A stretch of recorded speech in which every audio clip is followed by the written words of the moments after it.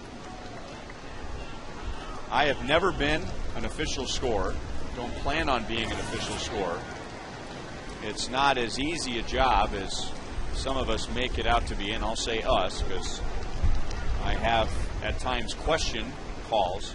But if I ever had to be an official scorer, man, that first hit would have to be a clean hit. Well, I would not want to be in this position. Right. I think a lot of official scorers, they basically go by sometimes the degree of difficulty. If they think the degree of difficulty is great, then whether you catch the ball or not, they don't seem to want to give an error on that ball.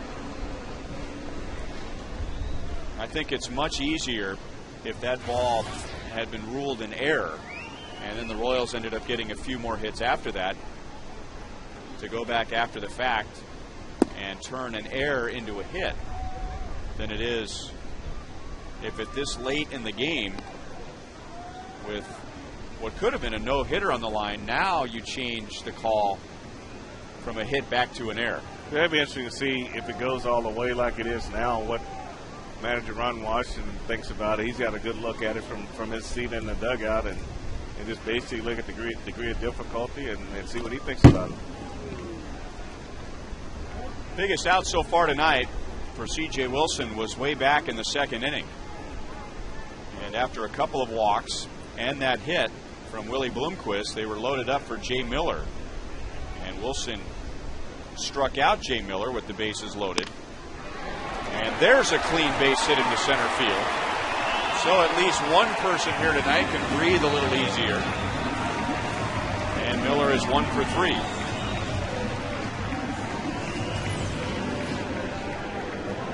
But Quick Shift shows us here that this pitch was up and in. It's the same pitch early in the game, up around the belt that really jammed him early in the game, but he's able to force it out. Strong kid, force this ball out in the center field, well above the trademark on the bat.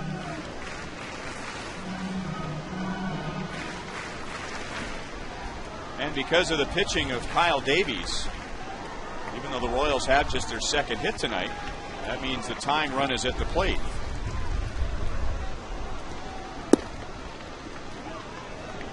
Ball one on Gregor Blanco with a ground out and a strikeout and a walk.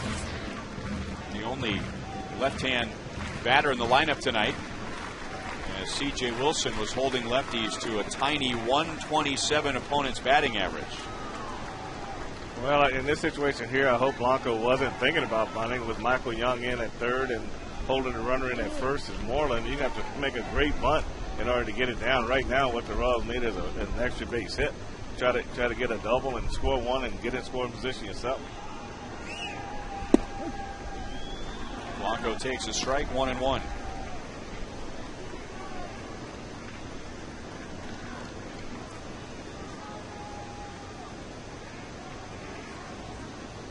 Kyle Davies allowing 2 runs, 9 hits in 8 innings.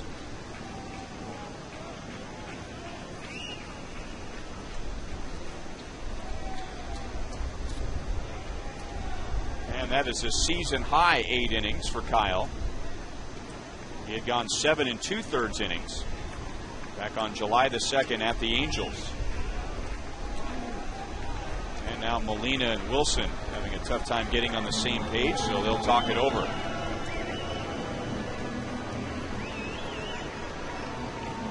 Another concern about Wilson going from the bullpen to the rotation is that his workload has gone up dramatically.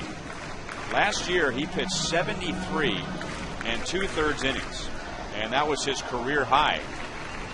Now all of a sudden this year in the starting rotation, he's pitched, including this game, over 171 innings. So almost 100 more innings than last year. And I'm sure that's another question that Ron Washington gets from time to time. Will they ever skip him in the rotation? Will they begin to reduce his pitch count, reduce his workload? But the way he's pitching, and that's pitching coach Mike Maddox, the way he's been pitching, he has given no signs of wearing down at all. Case in point tonight. 2 balls, 2 strikes to Blanco. I think Mike Maddox, he's been around a while, so I'm sure he's got some kind of fixed on where he wants him to be, and they definitely probably do have a plan going forward into September as to what to do with him. And I agree that's a heck of a lot more innings than he's used to throwing, and he's on pace to get close to over 200 innings. And the Rangers are ready in the bullpen. This is pitch number 108, and it's outside, 3-2 on Gregor Blanco. So this is right about what Wilson averages per start. To be precise, 107 pitches, and at the moment he's at 108.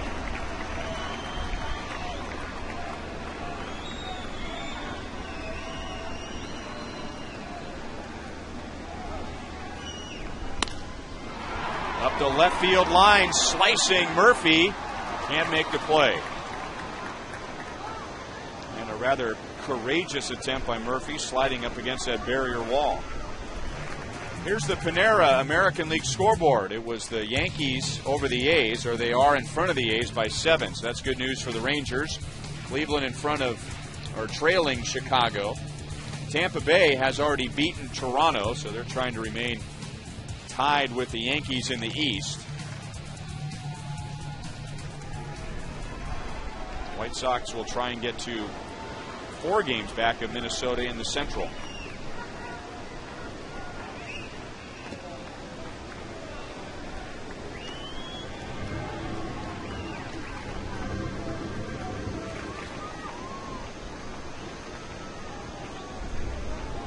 Jay Miller with a 1-out single to center field, just the second hit tonight for the Royals.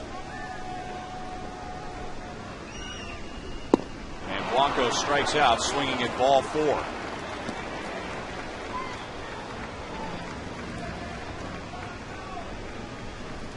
So the runner at first and 2 down, and Jason Kendall to the plate. Ron Washington says that's enough. So C.J. Wilson against the Royals this year has pitched 16 2/3 innings and has given up 1 earned run. Rangers with a Chevy call to the bullpen.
Seven 2/3 innings, and is not overly impressed with his outing as he slams the back of the bench, but the Rangers, I'm sure, are thrilled with what he's done.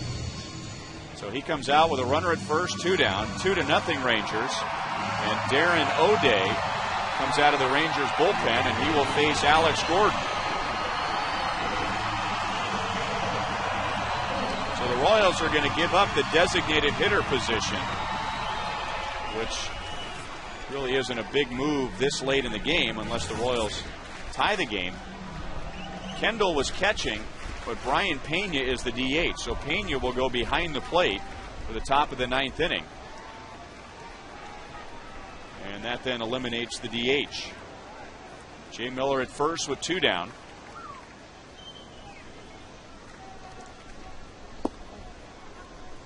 So Ned Yost going for it all here, hoping that Alex, a left-hand batter against a tough right-hand pitcher, will get a hanger and tie the game with 1 swing.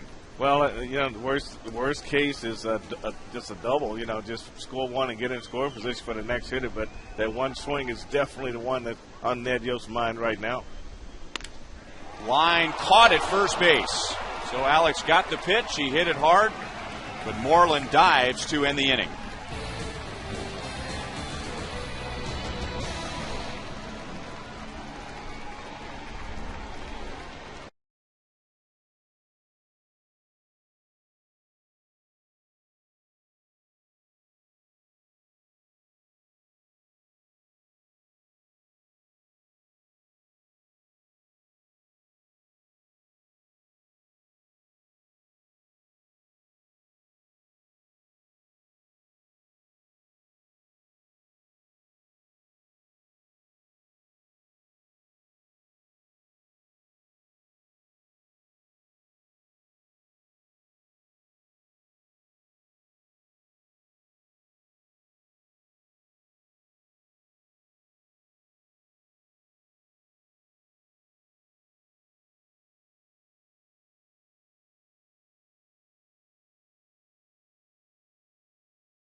Well, per baseball rules, when the designated hitter enters the game as a position player, the designated hitter goes in the garbage can. So Brian Pena is catching. That means Kyle Davies right now is the number 2 hitter in the Royals lineup, as Alex Gordon pinch hit for Jason Kendall in the bottom of the 8th. And Kyle, who has given the Royals 8 very good innings, is trying to give the Royals 9 tonight. He has pitched well, and he's played well on defense. Here are the Chevy plays of the game. He does a good job getting off the mound and helping himself here on a bunt by Andres. And the one thing that he did well tonight was kept the ball down, got to beat the ground ball in the ground, played defense, helped himself all the way around.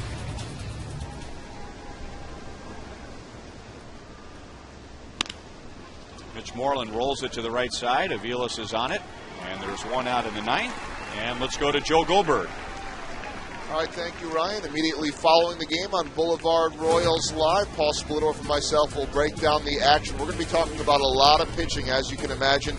Split very impressed with both pitchers tonight. We'll tell you what went well for C.J. Wilson and Kyle Davies, here from Ned Yost, and much more coming up after the game on Boulevard Royals Live. Ryan? All right, thank you, Joel.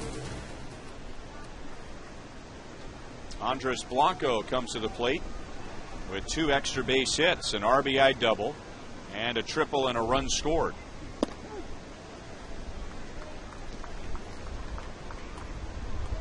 Mike Aviles is playing at second base tonight, and he has seen most of his time recently at second base, and in some ways he has Andres Blanco to thank for that. Mike was a shortstop coming up through the Royal system at every spot, but when he got to AAA, because of players going down, he had to move around. And in 2007, he had to move to second base so that Andres Blanco could play there every day. The year before that, Mike had to move over to third base to accommodate Angel Baroa going down to the minor leagues. And it's that versatility that has helped keep Mike Aviles in the big leagues, his ability to play second base, shortstop, and third.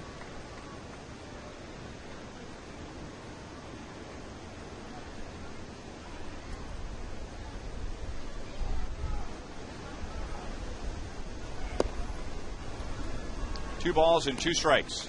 Yeah, Mike could easily, probably, Brian, be one of those guys that could easily make that transition to the outfield, if he had to. Yeah, but just being able to play those two middle positions and third base, that's huge for a ball club. 3 balls, 2 strikes on Blanco. Do you think anybody that plays the infield can just go play the outfield, huh? Nope. I don't throw that word play around very lightly. I mean, they go stand out there, but when you play it, that means you understand it, you know every aspect of it, you're good at it. But a lot of guys can look good for a short period of time, but over the long haul, it doesn't work. Ball gets away from Miller, and Blanco will go to second base. Ball is hit hard, had a lot of side spin on it. It is a single for Blanco, so he has 3 of the 4 hits for the cycle, and he goes down to second base on an error. This just really just Jay Miller getting in a hurry right here, Ryan. This ball is hit hard. It's hit on the line, and he gets on this ball pretty quickly, but just missed it when he went to grab for it, and then he tried to grab it with his bare hand, which is right, but then he just mishandled that one too. So he just had 2 shots at the ball, didn't get it, and Blanco ended up at second base. Not a very big crowd here tonight, but most of them standing and applauding Kyle Davies, who pitched well. He comes out with 1 out in the 9th inning. And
on Tuesday at Detroit, he leaves with the Royals down 2-0 in the 9th. But Frank, it's nights like tonight that just make you wonder how a pitcher like Kyle Davies has 12 games under 500 in his career and has an ERA of 5.5. Ryan, Kyle Davies is one of those guys that's puzzling to me. I mean, this guy's got good stuff. I mean, very good stuff. But he just can't seem to put it all together in terms of being able to pitch a good game, get the offense with it, and win the game. It's always something that holds him back from the win. He'll pitch a great game like tonight, don't get the run support, and then pitch a game like he did last time out where he gives up 12 hits and 9 runs. So just finding that good balance where the starts are more consistent, and then the offense definitely got to score you some runs. Held down, didn't shut down, but held down a pretty good offense tonight. Rangers are in the top 5 in most of the major categories. Gave up 10 hits, but only 2 runs, 1 walk. Blanco had to make sure that that got through. It's a base hit for Andrews, his second hit. And there are runners at the corners with one out. Blanco is still the responsibility of Kyle Davies. I just gets the fastball and does a good job hitting it in the hole. And right here, Miller has a chance to possibly get a runner at third, but you want to throw this ball to second base. You want to try to keep that double play in order and get out of this inning. You know, Blanco originally broke back pretty hard to second base.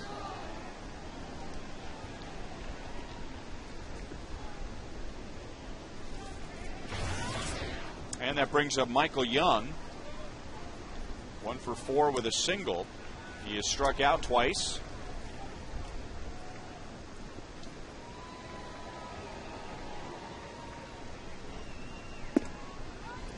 And if you're wondering about Young grounding into a double play, he is grounded into 20.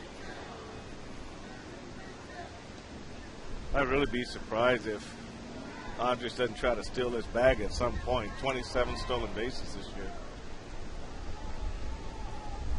And Tejeda thinking along those lines.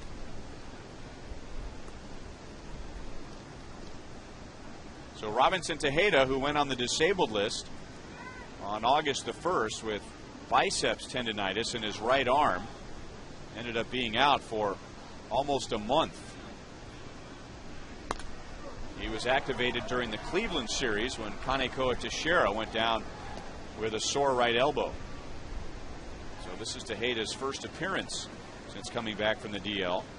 And of course, in a couple of days on September the 1st, the Royals can expand their rosters to as many as 40. They can just simply call up anyone that's on the 40-man roster. If they call up someone who's not on the 40-man roster, well then someone will have to be dropped. Well, that's why September, if you're in a race, that's why September was always tough, Ryan, because you go in and play some of the teams who expand their roster by 5 to 10 guys sometimes, and from a manager's perspective, you can't really match up because they've got too many people over there, and then you face a pitcher sometimes you haven't seen before. So that's what makes it hard for teams that are in contention to play in September.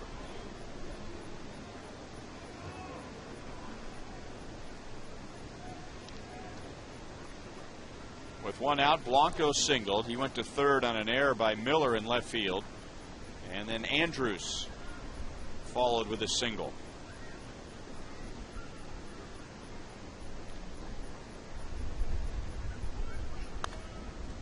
One ball, 2 strikes to Michael Young.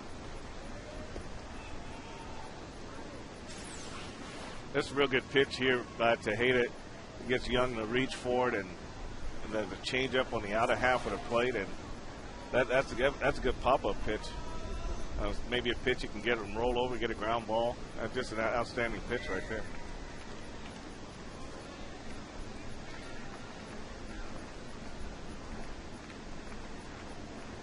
Michael Young is 2 out of 5 in the past against Robinson Tejeda. Got a fastball up and fouled it back.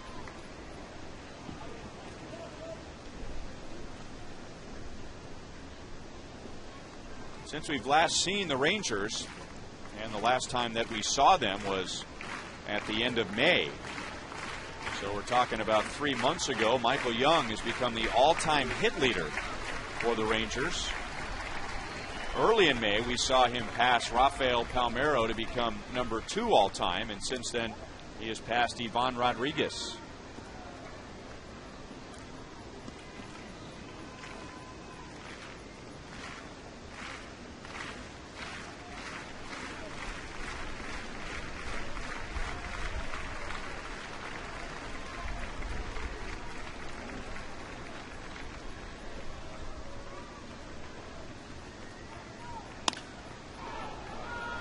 Right center field.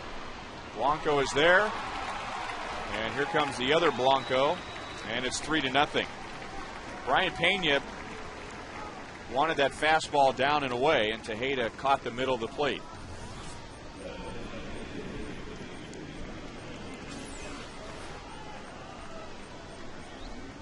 We'll get a good look at it right here. And if you don't hit that glove, you see where that ball went. That ball went a good foot back across the plate.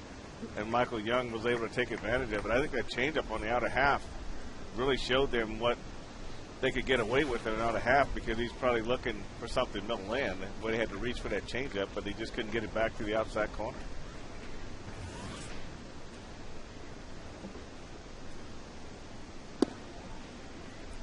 Ball one to Josh Hamilton, who has 2 singles tonight, 2 out of 4. So he's added a point to his average.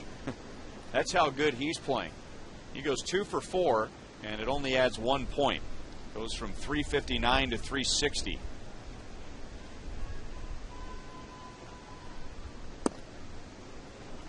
Two balls and no strikes.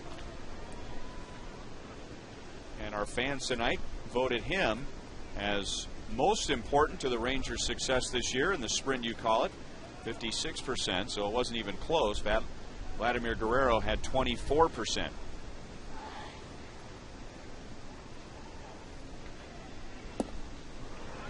Change up on 2-0. But if you ask the Rangers, they would say we need all these guys. You know, we need Vladimir's RBIs. We need Felice's 32 saves.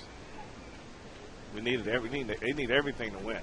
Everything. When you win a division, you have a lot of guys on your team that have good years, even your reserve players.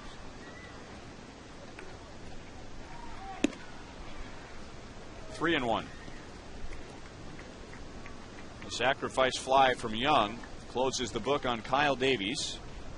3 runs, 10 hits in a season-high 8 1/3 innings. There's Neftali Feliz getting ready for the bottom of the 9th inning. The Royals will have the 3, 4, and 5 hitters. 3 balls and 2 strikes on Josh Hamilton.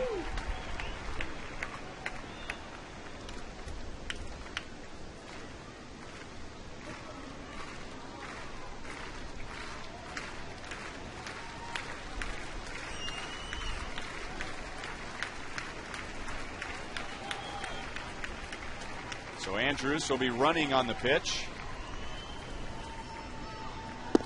And Hamilton strikes out looking, and he knew it. The Rangers add 1. And in the bottom of the 9th, it'll be Billy Butler, Wilson Betemit, and Yuniesky Betancourt.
Down 3-0.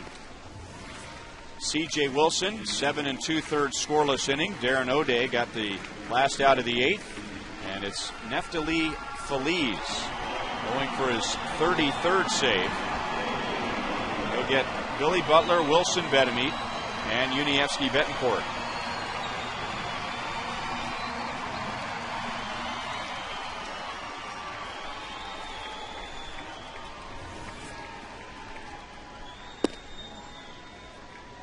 Ball 1 to Billy. He was 0 for 2 against Wilson. He did reach with a walk. And against Neftali Feliz, Billy is 0 for 1.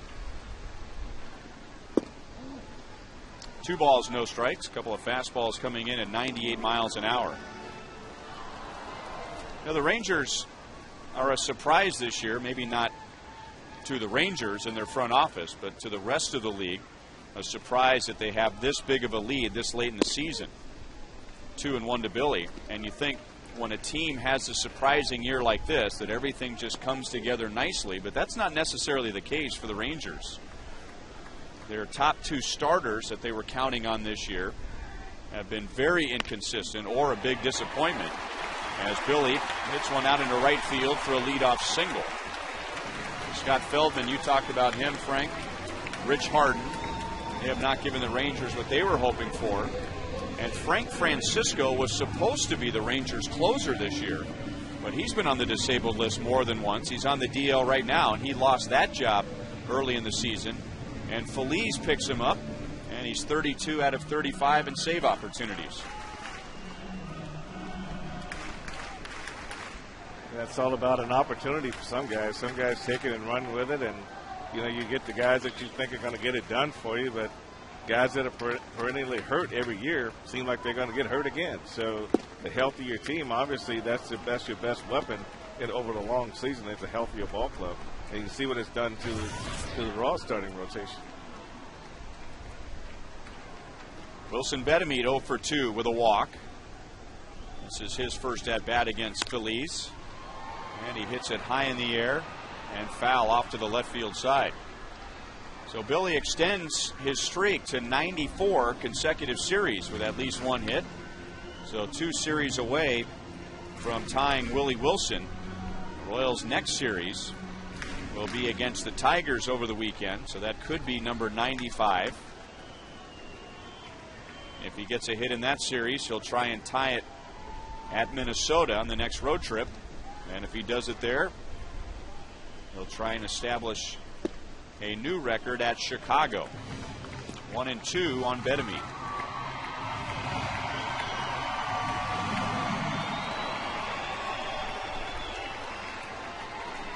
If you go back 95 series, Billy Butler was hitless in a series at Chicago. So he literally could go full circle from a hitless series to 97 series in a row, ending in Chicago for a new Royals record.